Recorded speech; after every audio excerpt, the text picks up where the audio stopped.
The NBA loves to talk about numbers, points, spacing, efficiency, shooting gravity. Every conversation feels like it begins and ends with analytics. But every once in a while, a player comes along who reminds us that the game isn't built solely on spreadsheets. It's built on impact, on force, on someone who can tilt the floor without ever touching the ball. And right now, Houston just invested nearly $40 million into a 32-year-old big man who doesn't score, doesn't shoot threes, and misses more free throws than he makes. On the surface, it sounds like the most confusing contract of the offseason. But only until you look deeper, because when you do, you find out that the Rockets didn't just pay for a center. They paid for a statistical miracle the league has never seen before. While the modern era keeps pushing this idea that big men must float to the three-point line and imitate guards, the truth is that the old blueprint is cracking. Stretch fives are no longer the essential piece people once swore they were. And in the middle of this philosophical shift stands Steven Adams, seemingly outdated, supposedly phased out by analytics, and yet more valuable than ever to winning basketball. On paper, Adams is the anti-modern big.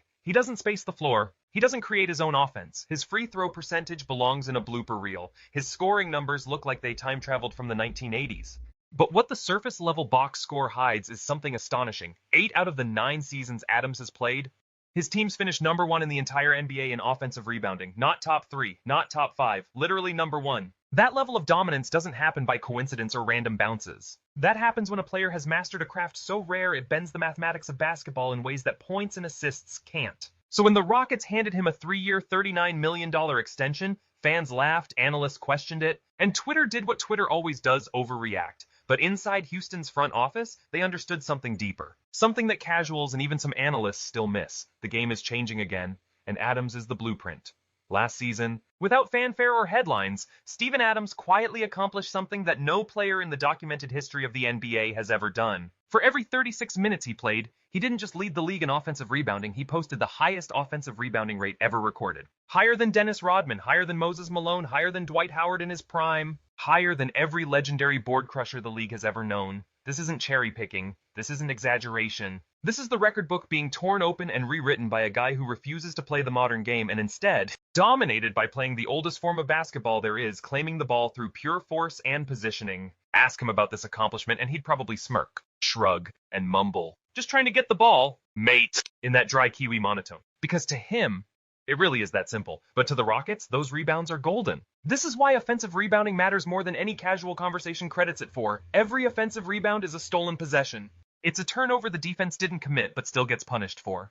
It's a possession the opponent earned through perfect defense, only for Adams to rip it away and hand Houston another chance. Across an 82-game season, those extra chances aren't small, they can translate into 10 to 15 more wins. And the on-off numbers back it up. With Adams on the court, his teams rebound 19% better than when he sits. 19%. That's not a tiny bump. That's a transformation. That's a team becoming a completely different monster when one man steps into the paint. But the magic doesn't stop there. Jaren Jackson Jr. once explained a detail that gives us a look inside Adams' mind. Before games, Adams stands under the basket alone, studying the rim like it's a science experiment, watching the angle of every bounce, tracking every miss, predicting trajectories like some 7-foot physicist. It's Rodman-level preparation disguised behind a calm expression and a deadpan joke. And rebounding, as dominant as he is at it, is still only one slice of his value.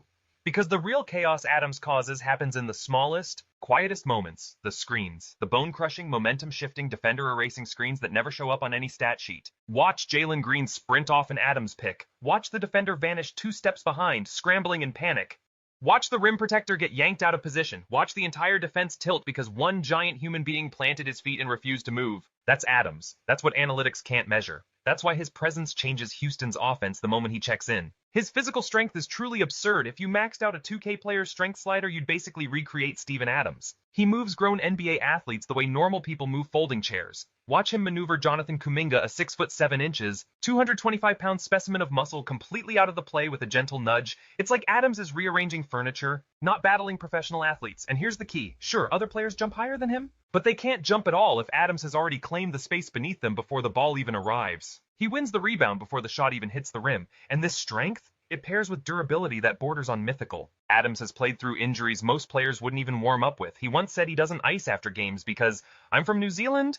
Mate, cold doesn't bother me. That's not a punchline. That's a window into his toughness, the kind of mentality that lets him take hits every night and come back wanting more. But maybe the most underrated part of Adams' value is what he brings that can't be tracked, counted, or graphed. Leadership and culture. In Oklahoma City, he was the stabilizer behind Russell Westbrook's chaos. Westbrook himself admitted he could play the way he did because he knew Adams would clean up everything behind him. The misses, the collisions, the physicality, Adams absorbed it all.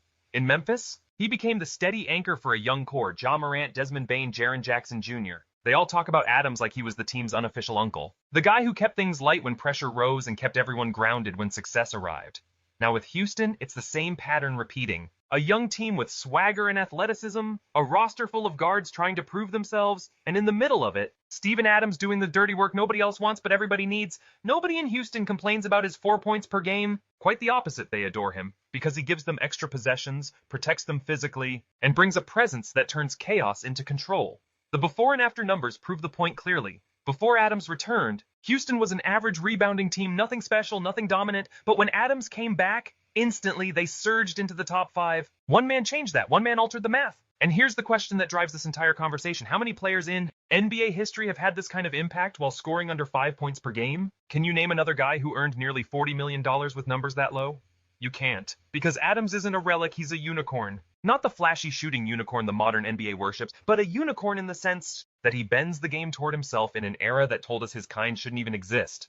That's why Houston's extension wasn't a mistake, it was a masterclass. Steven Adams just secured a $39 million extension while averaging under 4 points a night, and at first glance, that sounds unbelievable. But then you realize he didn't earn that contract with buckets. He earned it by doing something no player in NBA history has ever pulled off. Last season, Steven Adams delivered the single greatest offensive rebounding campaign the league has ever recorded, not one of the greatest. And he paired it with bone-rattling screens, bruising physicality, and the kind of presence that quietly lifts every teammate on the floor. This isn't Houston betting on points. This isn't a gamble on the latest analytics trend. This is a franchise putting its faith in the one thing that still wins when the court shrinks, the lights get hot, and every possession feels like a war. Old-school toughness meeting undeniable impact. And now the real question shifts to you. In a league obsessed with spacing, with 5-out lineups, with shooters launching threes like they're oxygen, what do you actually value? Would you rather roll with a stretch 5 who hits 35% from deep, or do you take Steven Adams, the guy who gives you historic rebounding, demolition derby screens, extra possessions, and a level of physicality that changes a team's identity the moment he steps on the hardwood? Let me know in the comments. Because this debate isn't really about Steven Adams. It's about how we define value in a modern NBA that claims to be all skill and finesse, yet still crumbles against a player who brings force, heart, and impact you can't measure with a box score. If you think Adams is underrated, not overpaid, tap that like button. And if you want more unconventional NBA breakdowns that challenge the mainstream narrative, make sure you subscribe. I'll catch you in the next one.